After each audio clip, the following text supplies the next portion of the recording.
योग वशिष्ठ महारामायण सुनते रहने के लिए हमारे चैनल को सब्सक्राइब करें और बेल आइकन जरूर दबाएं।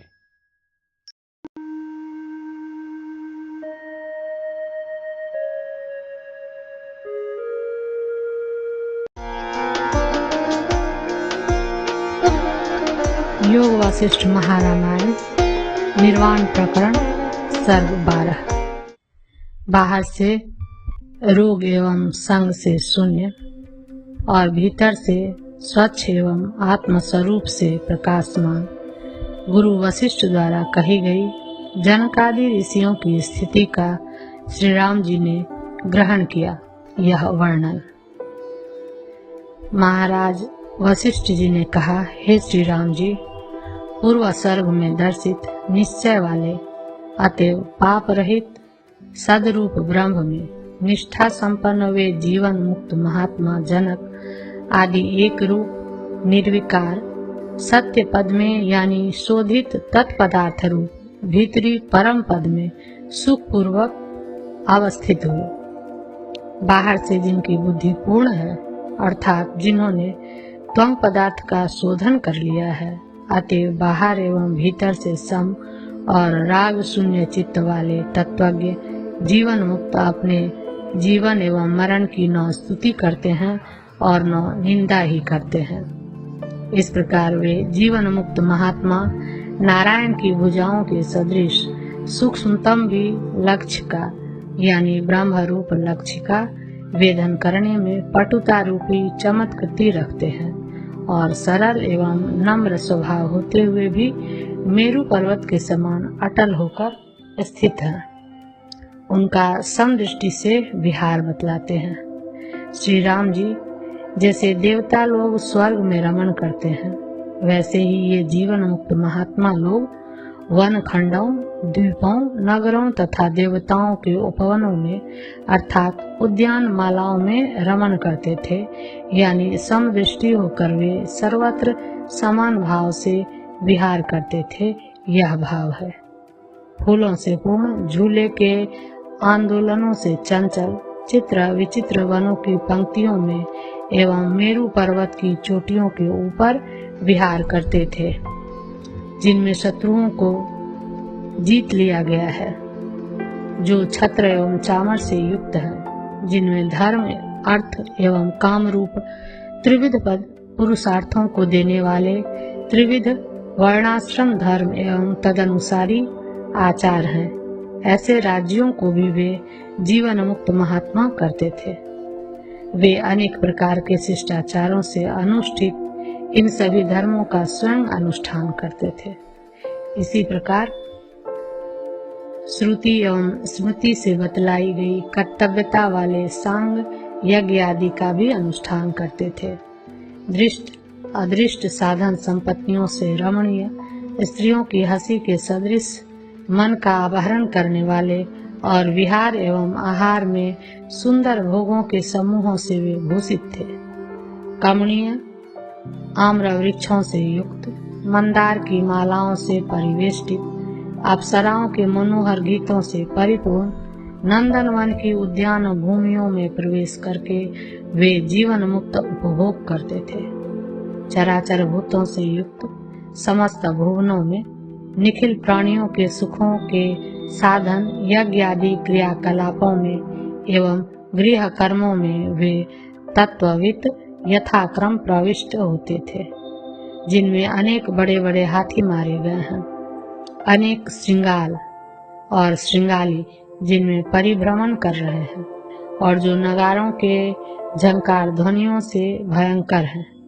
ऐसे संग्राम रूपी समुद्रों के मार्गों को भी वे जीवन मुक्त महात्मा पार कर चुके थे, जिनमें चित्त को क्लेश सहना पड़ता है, जो धन का अपहरण किए हुए शत्रुओं से पराभूत हैं तथा क्रोध, क्षोभ आदि से भयंकर हैं। ऐसे सभी शीतोष्णादि द्वंद्व रीतियों में यानी विपत्तियों में वे महात्मा दृढ़ता पूर्वक स्थित रहते थे।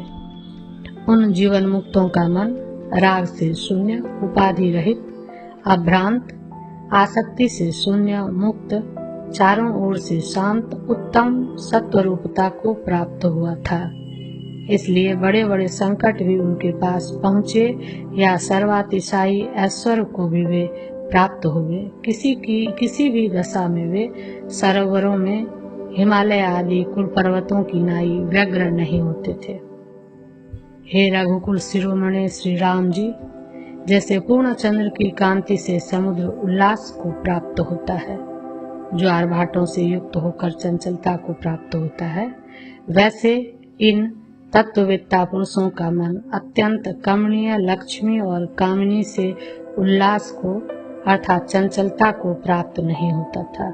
यहाँ समुद्र व्यतिरेक दृष्टांत है, यह जानना चाहिए।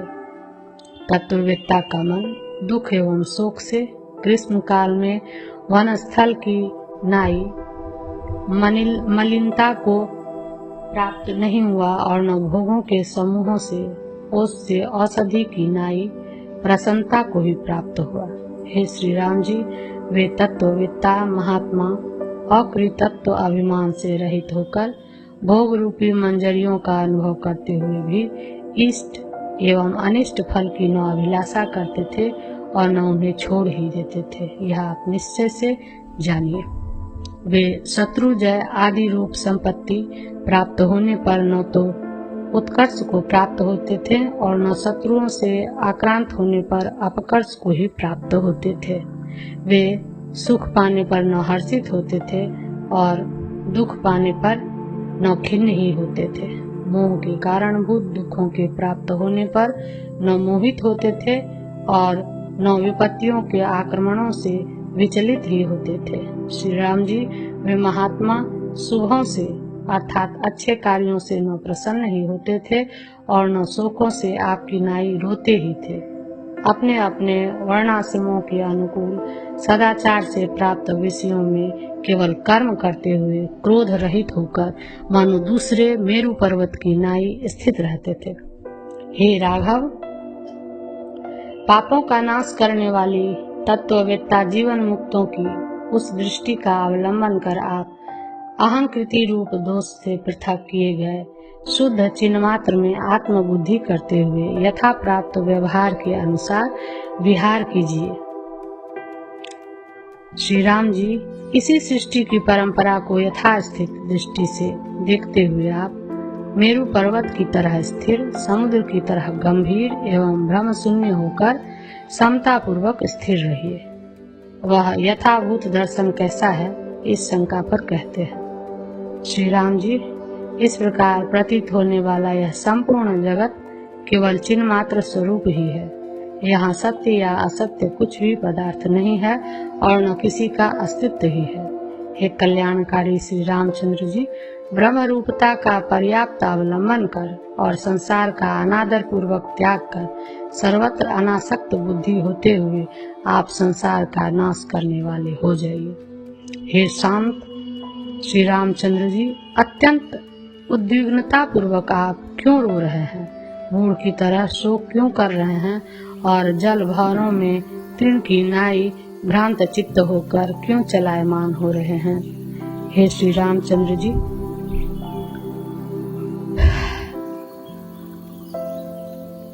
हे भगवान, आपकी कृपा से मेरे अज्ञान रूपी मल का भली प्रकार क्षय हो गया है और मैं सूर्य के संबंध से कमल की नाई प्रबुद्ध हो गया हूँ। शरत काल में कोहरे की नाई मेरी भ्रांति नष्ट हो गई है। अब संपूर्ण संदेहों से शांत हुआ मैं आपके वचनों का पालन करूंगा। हे साधु, मेरा मद और मोह निकल गया। मैं मान एवं मत्सर्य अर्थात दाह से रहित हो चुका हूँ। अत्यंत चिरकाल के बाद मेरी आत्मा आनंद युक्त हुई और दीर्घ काल में मेरा शोक शांत हुआ। अब फिर मैं आत्मबंधन रूप भ्रम को प्राप्त नहीं होऊंगा। अतः निश्चित बुद्धि से इस उपदिष्टार्थ के विषय में जिस किसी दृढ़ता के साधन का या अन्य किसी राज्य पालन आदि कर्तव्य विशेष का आप उपदेश देंगे, शंका रहित होकर मैं उसका अनुष्ठान करूंगा। 12वां सर्ग समाप्त। योग वशिष्ठ महारामायण निर्वाण प्रकरण सर्ग 13।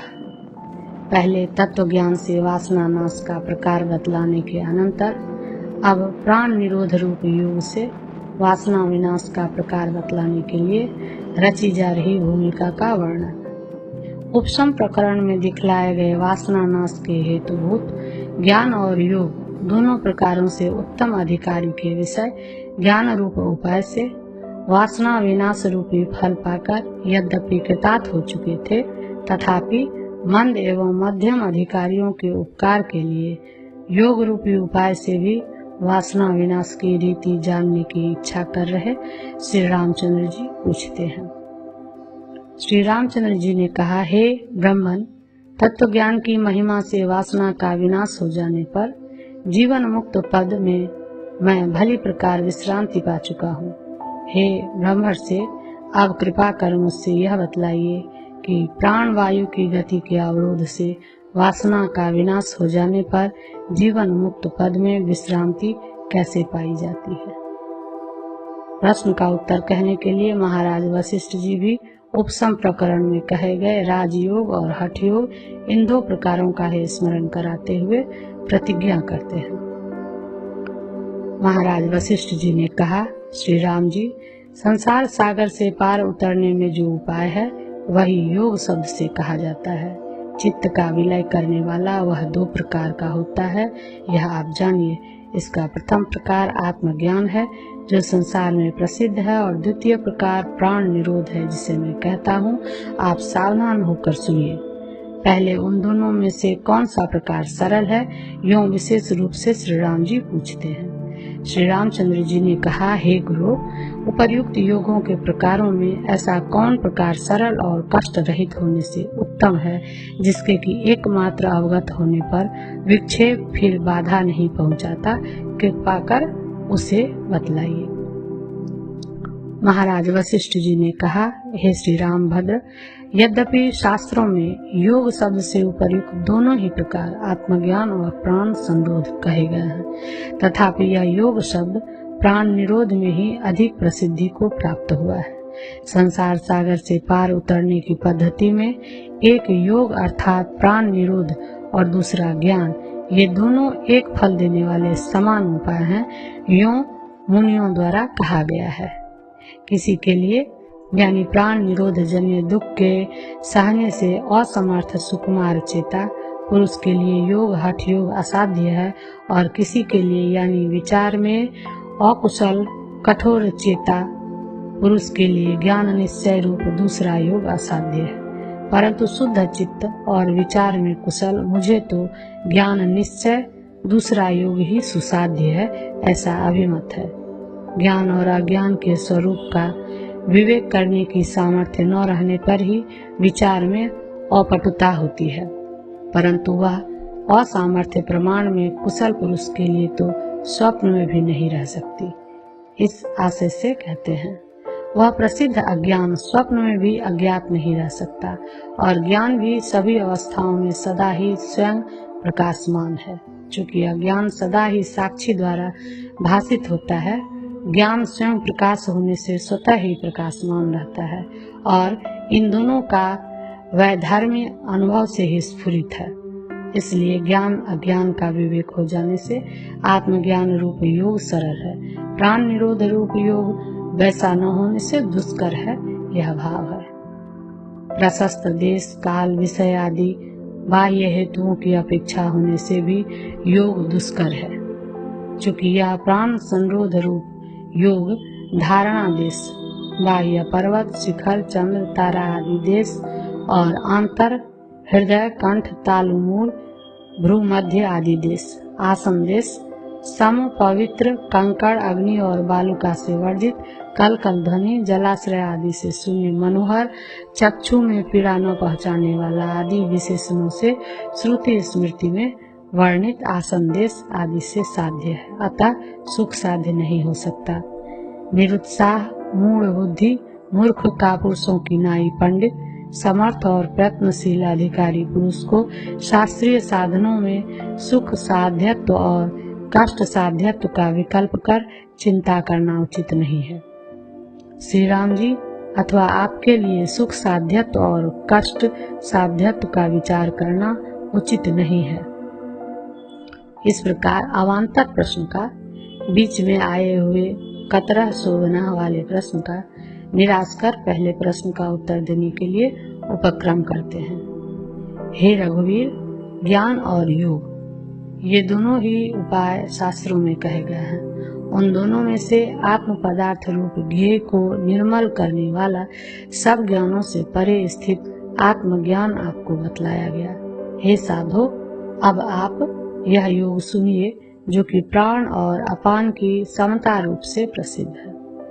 दृढ़ देह रूपी गुहा का आश्रय करने वाला है।